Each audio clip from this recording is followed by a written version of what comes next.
Esse é o nervo músculo cutâneo. Nervo músculo cutâneo é o principal nervo que irá inervar o músculo bíceps braquial. É tudo junto, tá? Músculo cutâneo, tudo junto, sem hífen, sem nada, tudo junto. Músculo cutâneo. Tá? Esse nervo aqui, tá? Que é ramo do plexo braquial. O que é o plexo braquial?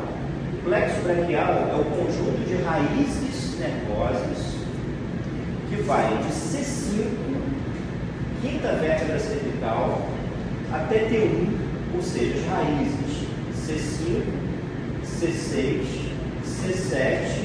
Depois da raiz C7 vem qual raiz? C8. Já tinha falado isso aqui antes, né? São 7 vértebras cervicais, mas entre C7 e T1 sai a raiz C8. São 8 raízes cervicais, apesar de serem 7 vértebras cervicais só.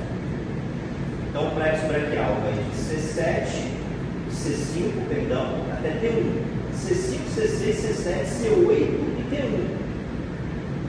E o plexo braquial tem como função a inervação de músculos do membro superior e também alguns músculos do esqueleto axial, músculos superiores do esqueleto axial, como por exemplo o peitoral maior.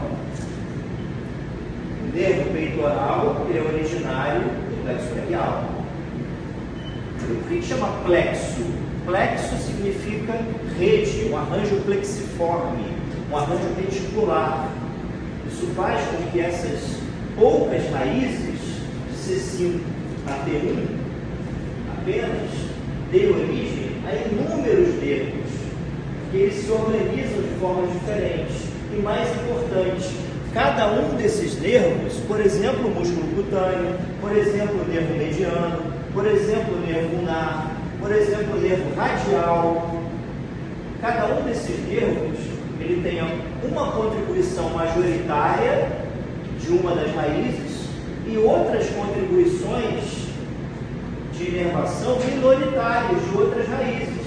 Consequentemente, se você tiver uma lesão de uma raiz, lá na origem, lá no pescoço ou no trajeto, em algum ponto de estrangulamento no trajeto, entre os músculos escalenos, ou debaixo da clavícula, em algum ponto, você tem a lesão de uma dessas raízes, as outras raízes podem compensar a perda dessa raiz lesada, daquela raiz lesada.